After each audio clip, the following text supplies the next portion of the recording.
Ce qu'on va faire, c'est qu'on va exploiter la base de données à l'aide d'un site écrit en PHP. Donc on va déjà voir comment on crée une requête et comment on peut exploiter cette requête à partir du code PHP. Alors pour faire une requête, on va faire simple. On va utiliser la méthode visuelle. Donc on clique sur requête, mode visuel. Et à ce moment-là, on voit apparaître le schéma de notre base de données. Donc là, ça va être extrêmement simple. On va par exemple rechercher, donc on va prendre ça, voilà, et donc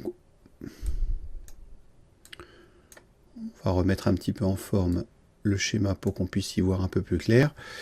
L'idée, ce sera de trouver tous les albums du groupe U2. Donc ici, on fait comme ça, et on va faire donc where égale, et ici le groupe, ce sera donc U2. Ok, et on a besoin donc des titres, et puis éventuellement, non, on arrêtera là, on va juste demander ça. On va générer la requête et donc on voit qu'on a besoin des titres, d'albums. Et ici, il faut spécifier, donc si on fait exécuter, il va nous sortir la liste des albums de U2.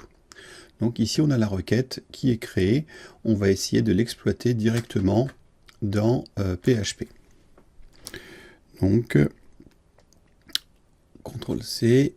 Et puis donc on va lancer NetBeans, on va créer un nouveau projet, un projet PHP, on va l'appeler PHP 3,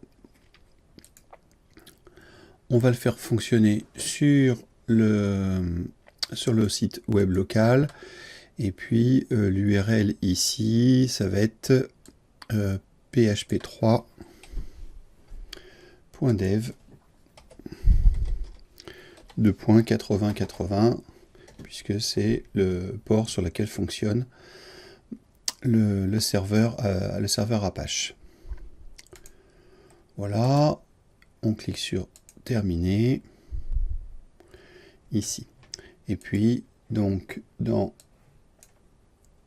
va prendre l'Aragon et on va le recharger de manière à ce qu'il détecte. Voilà. Là, il me demande une validation. Il vient de détecter le nouvel hôte virtuel qui porte le nom de notre projet, c'est-à-dire PHP Project 3. Donc, dans mon projet, je me retrouve avec une page index ici. Et en fait, on va juste voir comment on crée une requête, enfin, comment on passe la requête SQL dans une page PHP. Alors, la première chose à faire, c'est de créer un nouvel objet PDO. PDO, ça veut dire PHP Data Object, et c'est un objet qui permet justement de manipuler les données et en gros de pouvoir faire des requêtes dans la base de données. Donc la première chose à faire, c'est d'instancier l'objet PDO. Donc on va créer une variable qu'on appelle BDD comme base de données, et ça va être un nouvel objet PDO. Donc on passe en paramètre donc MySQL host et donc l'adresse du serveur SQL. Là, comme je suis sur mon ordinateur local, je mets localhost. Le nom de la base de données, pour moi, c'est discothèque. Il y a le car7, UTF-8. Après, il y a l'identifiant et le mot de passe. Donc moi, j'ai un mot de passe nul. Alors, je vais exploiter mon objet BDD et donc je vais faire une requête. Donc, je crée une variable que je vais appeler query, ce qui signifie requête en anglais. Et je prends donc l'objet BDD et j'appelle la méthode donc query. Dans la méthode query, il faut passer la chaîne de caractères qui correspond à la requête. Donc, comme je l'avais copié tout à l'heure, là, je la colle. Et elle se retrouve donc à l'intérieur de ma requête, de ma variable query. Une fois que query est fait, je vais donc maintenant demander à récupérer un jeu de données que je vais nommer data, et qui va être égal à la transformation, enfin on va exploiter query pour récupérer toutes les données qui sont à l'intérieur et en faire un tableau. Donc je vais faire en fait $query et fetch all. Fetch all qui est ici. Voilà, ça veut dire qu'on prend toutes les données qui ont été récupérées et elles seront donc placées sous forme d'un tableau dans data. Alors là, on va juste vérifier que ça fonctionne et on va faire un var dump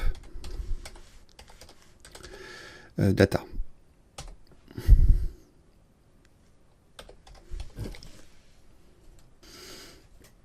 Je sauvegarde, je lance. On voit donc que ça fonctionne. On récupère bien un tableau qui contient les différents titres correspondant à ce que l'on cherche. Si je veux obtenir un fichier de type JSON, eh bien, je n'ai qu'à encoder le tableau data. Et je vais dire que c'est JSON-encode. Hop, et on va encoder quoi? Data. Ensuite, si je veux renvoyer ça sous la forme d'un fichier JSON, il faut modifier l'entête du retour et donc mettre quelque chose qui ressemble à ça et simplement dire que on va renvoyer echo donc $JSON. Voilà, je sauvegarde et donc si je reviens sur mon navigateur et que j'actualise la page, je récupère un fichier JSON avec donc la donnée brute, hein, donc c'est bien un fichier qui est exploitable. Alors bon, on voit que le tableau il a été envoyé sous deux formes. Il y a la forme numérique et puis la forme avec le nom. Donc en fait, ça double un petit peu les informations. On peut demander à PDO qu'il ne nous envoie que l'une des informations. Vu que l'objectif pour nous, ça va de fabriquer un fichier JSON, c'est peut-être plus intéressant. Donc on va modifier la manière dont PDO renvoie les informations. Pour qu'il ne nous renvoie que qu'un tableau associatif et donc pas un tableau numérique, il faut préciser dans le fetch all la constante suivante, PDO fetch assoc. Ce qui veut dire en fait qu'il ne renverra qu'un tableau associatif. Donc si je sauvegarde et que je retourne sur ma page, quand je relance ici, je récupère un tableau qui contiendra les titres et non plus la partie aussi numérique. Donc là, je suis capable de générer un jeu de données au format JSON à partir d'une requête exécutée dans ma base de données. Alors ce qui pourrait être intéressant, c'est que pour l'instant je ne recherche que les groupes de type U2, et ce qui pourrait être intéressant, c'est que dans ma requête, je tape une requête du style par exemple ici, et je vais appeler ma page index.php en spécifiant donc par exemple le nom du groupe, name égale, et puis là je préciserai par exemple ACDC, parce que je veux le groupe ACDC. Et l'idéal, ça serait donc que ma requête soit faite à partir des informations que j'ai saisies ici. Alors, comment est-ce que l'on va faire ça? Eh bien, en fait, on va utiliser non plus une requête qui est écrite comme ça dans le dur. Alors, je pourrais faire une concaténation, récupérer un paramètre, et puis le faire, mais je vais plutôt utiliser une requête préparée. Alors, comment est-ce qu'on fait ça? Déjà, dans un premier temps, on va récupérer la donnée qui est passée dans l'URL de manière à savoir quel est le nom du groupe que l'on doit extraire. Bon, ce qu'on va faire, c'est qu'on va créer un paramètre et puis par défaut, on va lui dire que c'est U2. De telle sorte que si jamais personne ne saisit quoi que ce soit, bah, on renverra le jeu de données de U2. Maintenant, si jamais il y a quelque chose qui est passé en paramètre dans la requête get, on va récupérer donc ce paramètre. Donc on va déjà regarder s'il y a quelque chose dans le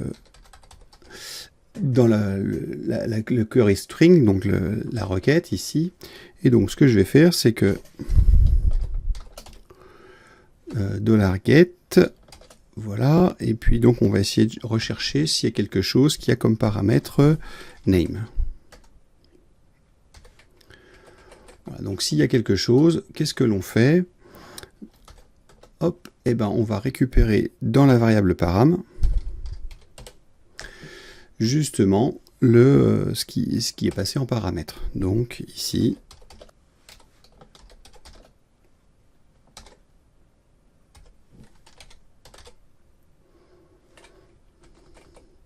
voilà. Ensuite, ici, on va modifier l'action, la méthode. On ne va pas faire une query, on va faire une prépare. Donc, c'est-à-dire que je vais remplacer query par prépare. Et le paramètre qui m'intéresse, je vais le remplacer. Donc, je vais remplacer ici le U2 par un point d'interrogation. Ce sera donc ici que ce point d'interrogation sera remplacé par le paramètre que l'on aura extrait. Enfin, je vais demander à ce que ma requête soit exécutée. Donc, je vais faire query et donc j'appelle la méthode execute. Et il faut passer en argument les paramètres que l'on veut. Et les paramètres, on les place dans un tableau. Donc, moi, je fais un tableau et comme j'ai qu'un seul paramètre, eh ben, je passe donc param. Ça veut dire que dans ma requête, ici, le point d'interrogation sera remplacé au moment de l'exécution par les données qui sont ici.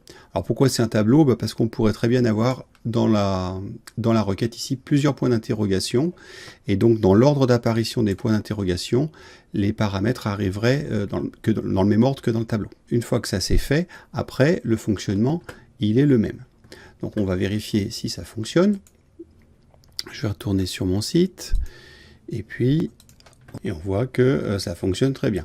Si je change ACDC et que je remets U2 par exemple, hop, je récupère tous les titres des albums de U2. Alors là, j'ai pas en tête les noms des autres artistes, mais on peut faire un essai. Donc par exemple Aerosmith, CTRL-C, et puis je viens ici et je remplace U2 par Aerosmith. Voilà, il n'y a qu'un seul titre. Donc voilà comment on fait pour faire une requête en passant dans le query string de la requête les paramètres qui nous intéressent.